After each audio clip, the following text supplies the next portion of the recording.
Joining us online is Matt Walsh, host of The Matt Walsh Show on Daily Wire Plus. Matt recently appeared on Joe Rogan's podcast where he defended traditional marriage. I don't think it has any effect whatsoever on a straight couple if a gay couple decides that they want to make it official. It gives them a feeling that they're accepted and appreciated. What you're articulating to me is the damage that's done by gay marriage. How is that in any way damage straight people? We are making the institution meaningless. The real thing we have to get to the bottom of is, what is marriage? What is it actually for? In my mind, the purpose of marriage is to provide a safe and loving, stable environment for children to be able to best reach their potential. I guess for people like Matt Walsh, it's about procreation. He really cares about getting shafts and holes. Let's keep listening. There is something wrong with getting married and saying, oh, we're not gonna have any kids at all. And I'm not saying that straight couples should be legally required to have kids, but that it even enters your mind as a possibility that there could be a legal requirement to force people to have children is terrifying. Let's get back to Ben Shapiro and Matt Walsh. Hey, thanks for having me.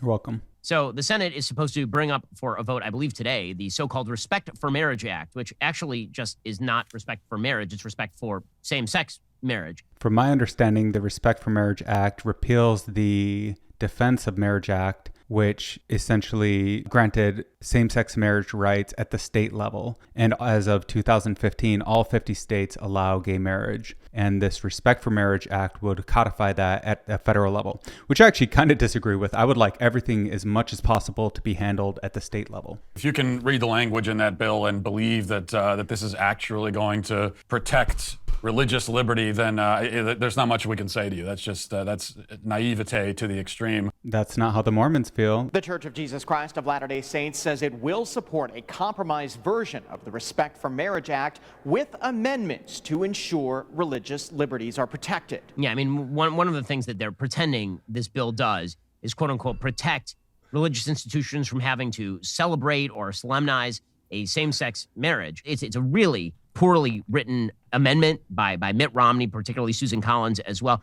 The Mormon Church has been traditionally vehemently opposed to gay marriage, and so it does seem like there might be an incentive here in this tax-exempt status. Not totally sure. Marriage has three pillars, is that it's monogamous, permanent, and procreative. There's no three pillars of marriage. You made that up. That's something you learned in Sunday school. You know, tell me about your Sunday school lessons. This is another thing that came up with Rogan we were talking about, is that he said, well, don't people have the right to get together and love each other? And who are we to say who anyone is allowed to love? Why do you need your love for someone to be kind of made official and codified in this way? Because marriage is part of our culture, and they want to participate in culture the same as everyone else and not be discriminated against. What is marriage now? If it's not in principle a procreative union and the foundation of the nuclear family, then what is it exactly? Gay marriage may well be procreative in the future. What if you could have two gay people donate their semen and create a perfectly viable, happy, healthy baby? They would probably still have cultural concerns with that, but it would certainly be procreative. What do you guys think? Do gay people ruin marriage for you? Share your take.